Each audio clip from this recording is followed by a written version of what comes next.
AFL finals are when the best teams in the competition do battle against each other in the quest for the ultimate glory. Finals matches are usually expected to be close games where any team can win on any given day. However, this isn't always the case, and the 2024 final series showed us that games can very easily turn into blowouts regardless of who the favourites are going into the game. So in this video, I decided to look back at some of the biggest and most unexpected beltings in AFL finals history in a continuation of a mini-series I started on this channel. So without further ado, let's get on to the video. The first game that we'll be looking at in this video is the most recent game of AFL football completed as of recording this video, and that was the 2024 Grand Final, where Sydney took on Brisbane. It was the first entirely non-Victorian Grand Final since Sydney and West Coast back in 2006, and there was a lot of hype coming into this game. The Swans had been the clear best team in the first half of the year, and despite a form slump towards the back end of the home and away season, they came into this game in brilliant form, having played brilliantly in their previous two finals. Brisbane, on the other hand, hadn't got off to such a good start to the season. However, they came roaring home, having lost only 2 games after their mid-season bye. Despite Brisbane probably being in better form coming into the grand final, the Swans were favourites going into this game. However, it was expected to be a close match. It appeared as if the game was living up to all its hype at quarter time, with the Lions only having a narrow 8-point lead. However, they completely tore the game apart in the second quarter, getting out to a 46-point lead at halftime and eventually going on to win the game by 60 points. Now, honestly, the final margin doesn't really do the Lions justice in this game. They had started to slow down in the last quarter as they already had a 73-point lead at three-quarter time, and if they had have kept going at the same pace, they easily could have won this game by 100 or more points. It was a really disappointing performance from Sydney, especially given that they had lost their 3 previous grand finals. In their most recent grand final before this in 2022, they had lost in similar fashion. The 2024 final series started off in similar fashion to how it ended, with an absolute drubbing in the qualifying final when Port Adelaide and Geelong did battle at the Adelaide Oval. This for me was an even bigger surprise than the grand final result, as I had really not given Geelong much of a chance at all at winning this game. Despite cruising to an easy win in the final round over the Eagles, their form had been a bit shaky coming into finals, whereas Port Adelaide had won their final 6 games of the home and away season in emphatic fashion. Being at the Adelaide Oval, Port Adelaide were heavy favourites coming into this game, but they were completely destroyed right from the get-go, and an early Jeremy Cameron goal from the pocket was a sign of things to come. The only thing that kept Port Adelaide in this game early on was Geelong's inaccuracy. However, once they got that aspect of their game right, they never looked back. After leading by 20 points at half-time, they held Port Adelaide to only 1 goal in the second half, on their way to one of the most dominant qualifying final wins in recent history. Moving back a few years now to 2021, we have another final at the Adelaide Oval. This time it was the preliminary final between Port Adelaide and the Western Bulldogs, where the Dogs won by a whopping 71 points.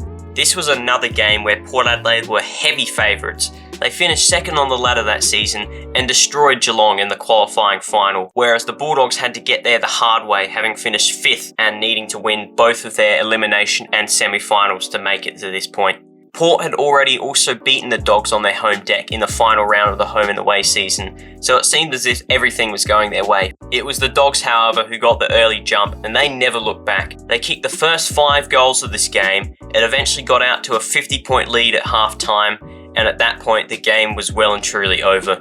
This game was the 3rd preliminary final in a row that Port Adelaide had lost, a streak which is now extended to 4 games in 2024 when they lost their most recent preliminary final to Sydney. Going back to 2014 with this next one, and we have another grand final where the Swans were absolutely belted, and this was arguably even more unexpected than the most recent game in 2024. It may not feel like it now considering they were coming up against the three-peat Hawthorn team, however they were heavy favourites going into that day. The Swans were by far the most dominant team in 2014, and it looked like nothing was going to get in their way of collecting a second flag in 3 years. Having won their qualifying final comfortably and absolutely belting the Roos in the preliminary final, they cruised their way into this grand final. But perhaps it was their tough game the previous week which saw them match hardened and ready to take on the Swans in the grand final, because they were clearly the dominant team right from the start of this game and showed no mercy, belting the Swans by 63 points.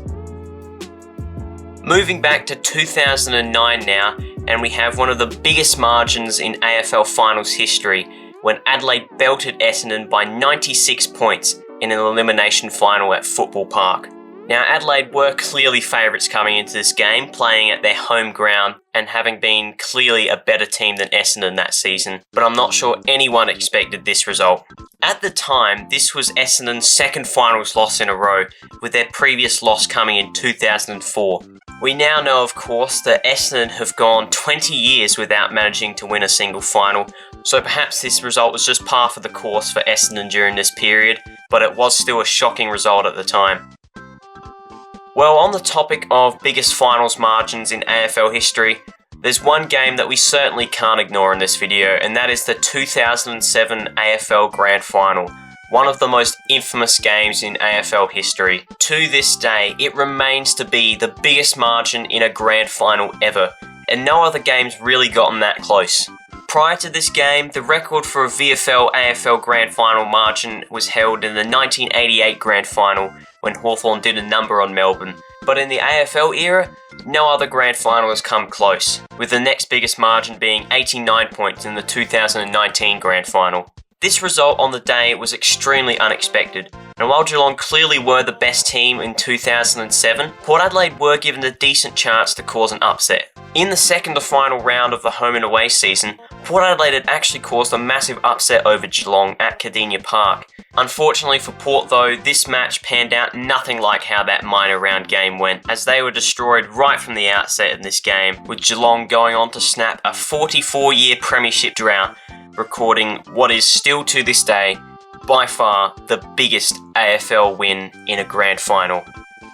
Absolutely everyone who watches football, even casual AFL fans, would have heard of that last game. But another game from the 2007 final series that people might not remember was the qualifying final between Geelong and North Melbourne, where Geelong destroyed the Kangaroos by 106 points. Now, I'm not entirely sure on this stat, but I would have to imagine it would be the only time that a team has ever won 2 games in a final series by 100 or more points. This game was quite incredible, and it really showed just how much better Geelong were than the rest of the competition that season. But believe it or not, the Kangaroos had actually managed to beat Geelong earlier in the season. Prior to Geelong getting on a 15-game winning streak, North Melbourne too managed to beat Geelong at their home deck. But once again, these 2 games couldn't have panned out any differently. Now, there was actually quite a bizarre incident prior to the game starting, where the 2 teams came to blows while running warm-up laps around the MCG. Perhaps North Melbourne should have saved some fight and aggression for the actual game. 2007 wasn't the only year that North Melbourne copped a big belting in a qualifying final, because in the year 2000, they copped an even bigger shellacking at the hands of Essendon by 125 points.